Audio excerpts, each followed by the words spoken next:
Amém? Aleluia.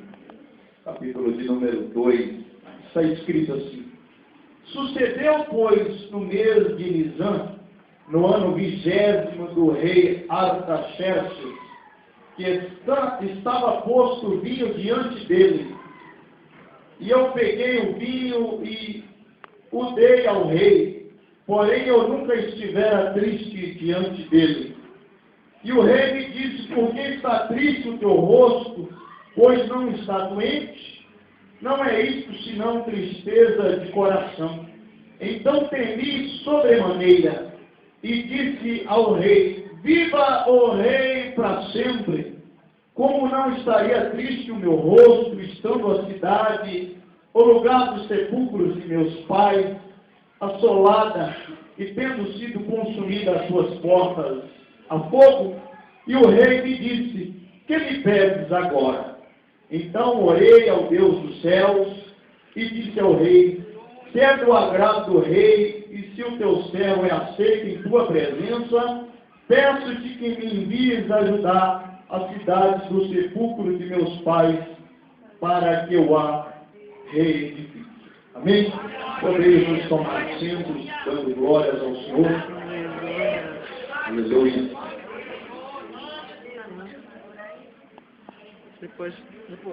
Depois. Quando se fala em Neemias, o livro de Neemias, ou a história de Neemias, todo mundo já tem aquela referência de que vamos falar de reconstrução, vamos falar de restauração, porque você bem sabe, você que é leitor da palavra do Senhor, leitor da Bíblia Sagrada, Neemias foi quem Deus usou para reconstruir os muros de Jerusalém. Verdade. Uma vez que Jerusalém estava destruída, assolada pela Babilônia, por Nabucodonosor, que invadiu. E você que lê a palavra de Deus, aos crentes que costumam ler a Bíblia, eu quero dizer uma coisa: você que é cristão, você que serve ao Senhor, eu vou te recomendar ler a palavra de Deus. Porque a gente vê hoje um povo sem direção, um povo sem rumo, porque tem a arma dentro de casa, a arma para lutar, a arma para guerrear, mas não usa. Fica empoeirada, jogada no canto, e o povo fica sem rumo, sem discernimento, sem entender, porque não lê a palavra de Deus. Mas quando nós somos providos da palavra, quando nós lemos a palavra de Deus, nós temos uma direção. Sempre que passamos por uma dificuldade, nós sabemos que alguém já passou por ela. Estava escrito aqui, e você leu e viu que essa pessoa conseguiu vencer. E é por isso que é sempre bom a gente ler a palavra de Deus.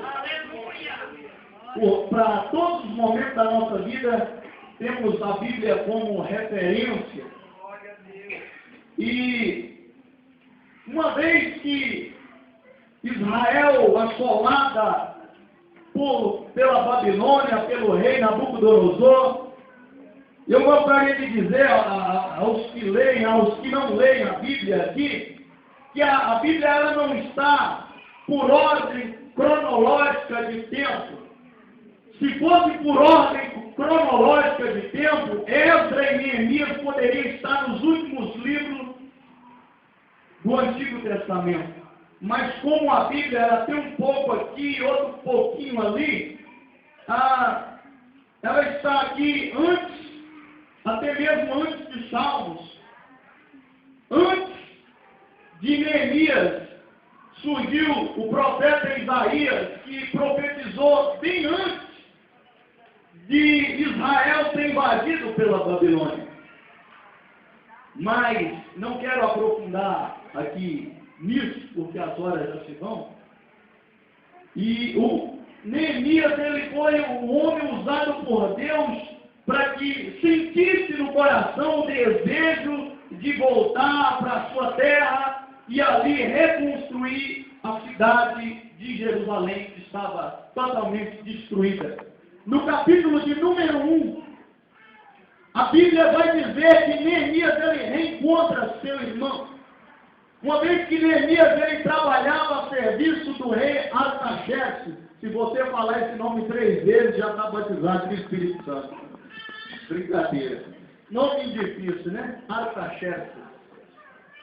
Mas era o rei da época, o rei da Babilônia, que tinha como capital Suzã, a capital da Babilônia, na época. E a Bíblia vai dizer que Neemias, mesmo sendo levado cativo, mesmo sendo levado como escravo, ele tem uma posição naquele lugar. Eu quero trazer uma palavra ao seu coração. Mesmo que você esteja num lugar que você não queria estar, num lugar que você talvez foi levado à força para ali, mas que Deus é na tua vida, ali você vai encontrar êxito, ali você vai ter êxito, ali você vai ser vitorioso. Glória a Deus. Porque quem garante a vitória na nossa vida é Deus. E Deus, Ele colocou Neemias como copeiro do rei Artaxerxes. Todos que estavam ali como escravos. Ele podia ter outra posição, talvez trabalhar no serviço forçado, aonde ele tivesse que carregar peso, e talvez fosse um serviço que podia até tirar a própria vida dele. Tamanho seria o esforço que ele podia fazer, mas não. Deus deu uma posição para ele. Colocou ele como copeiro. E eu quero lhe dizer qual era o serviço do copeiro na época. O copeiro, ele servia vinho ao rei. O copeiro, ele fazia o serviço de entregar bebida ao rei. Ou qualquer outro tipo de alimento. E como o rei, ele sempre tinha inimigos que podiam surgir da onde se mesmo imaginasse. Podia aparecer um inimigo até mesmo dentro do seu palácio. Ele se resguardava muito. E aí tudo que era para ser dado ao rei, primeiro o copeiro tinha que experimentar. Se a casa estivesse envenenado, o vinho do rei, aquilo seria experimentado pelo copeiro, que era Neemias. Se estivesse envenenado, Neemias provaria, e no caso o rei não ia morrer, mas aí Neemias que morreria no lugar dele. Mas Deus tinha plano na vida de Neemias.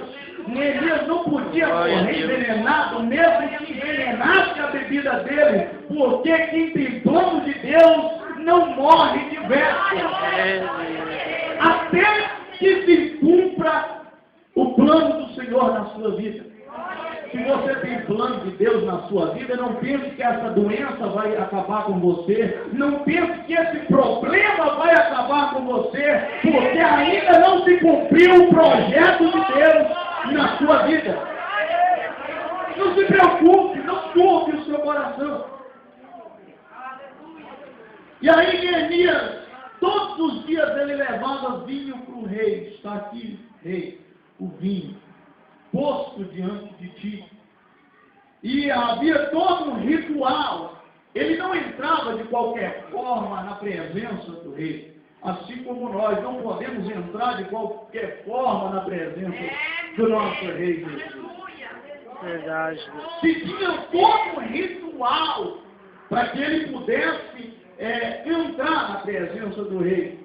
Ele tinha que primeiro anunciar que ele estava entrando. E todos os dias ele servia vinho. Só que um dia a Bíblia vai dizer que ele se encontra com o irmão dele, alguém da sua família, alguém que era filho do seu pai, de sua mãe, o seu irmão Hanani. A Bíblia vai dizer, seu irmão chamado Hanani. E ele encontra com o irmão dele, com alguns de Judá. Então Neemias chega até o seu irmão e pergunta como estavam as coisas lá em Jerusalém. E aí a Bíblia vai dizer que o irmão dá uma notícia muito ruim. O irmão dele dá uma notícia que ele não gostaria de ouvir, dizendo que Jerusalém estava assolada, destruída, e que ali as pessoas estavam padecendo necessidade, estavam passando fome. E eu quero trazer uma palavra para o seu coração. Tem algumas notícias que a gente fica sabendo que seria melhor que não ouvíssemos, não é assim? Quando você vai no médico pensando que tem só um probleminha pequeno de saúde, e aí o médico te dá um diagnóstico de que você está com uma doença grave, e que para a medicina não tem jeito, e que para a medicina não tem cura. E quando você fica sabendo que alguém dentro da sua família você não pode contar, você não pode contar com aqueles da sua casa, porque eles fecharam a porta, te rejeitaram, viraram as costas para você no momento que você mais precisava. E quando você fica sabendo que o irmão querido da igreja está te caluniando, está falando mal de você por aí, tem algumas notícias que chocam o nosso coração, querido. E essa notícia chocou o coração de Neemias. Algumas notícias, algumas coisas que a gente fica sabendo, que seria melhor que nós não ficássemos sabendo. Porque destrói o nosso coração. É como uma faca que enfia no nosso coração. E Neemias, ele sentiu esse drama. Quando ele ficou sabendo que lá em Israel, aliás, lá em Judá, lá em Jerusalém, estavam os seus irmãos na fé, estavam os seus pais, estava ali a sua família. E se tem coisa que nos machuca é saber que a nossa família está passando por provas, está vivendo tempos difíceis. Pessoas da sua família com câncer, com enfermidade, pessoas da sua família que está presa numa cadeia, pessoas da sua família que está drogada, pessoas da sua família que está na prostituição, ou seja, lá num problema difícil. Esses tipos de coisas nos ferem. Essas notícias que vêm inesperadas, você não espera. Talvez a notícia que você gostaria de receber é uma notícia boa, que o telefone tocasse e lhe dissesse assim: olha, aquilo que você estava esperando, olha, pode cantar o hino da sua vitória, chegou, hoje é o seu dia, eu vim lhe trazer essa notícia. Mas não, pelo contrário, te ligam e te traz a pior notícia que você gostaria de ouvir. E Neemias, ele sentiu esse choque, esse drama de receber uma notícia ruim. E a Bíblia vai dizer que ele se entristece por demais. Eu gostaria que você olhasse para a pessoa que está aí do seu lado e dissesse assim: você quer restaurar a sua vida?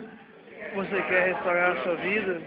Você quer uma restauração na sua história? Você quer uma restauração na sua história? Então vai aqui um recado de Deus para a sua vida. Ai, meu Deus. A Bíblia vai dizer que ele se entristece, Neemias fica triste no seu coração por causa dessa notícia.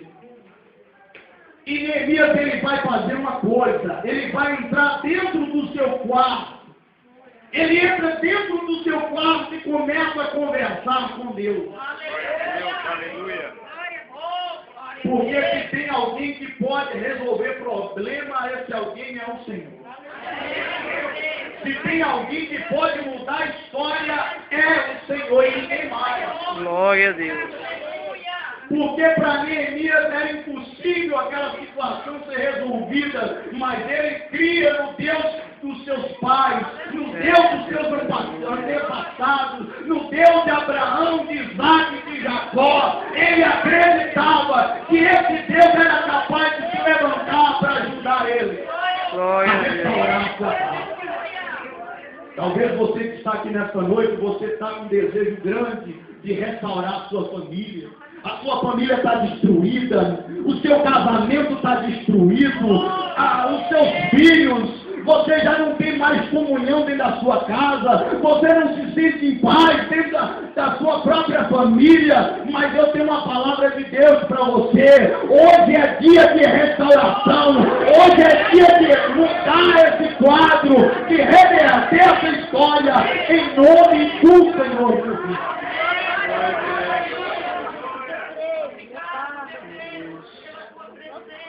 E Neemias, ele entra dentro do seu quarto e começa a abrir o seu coração com Deus.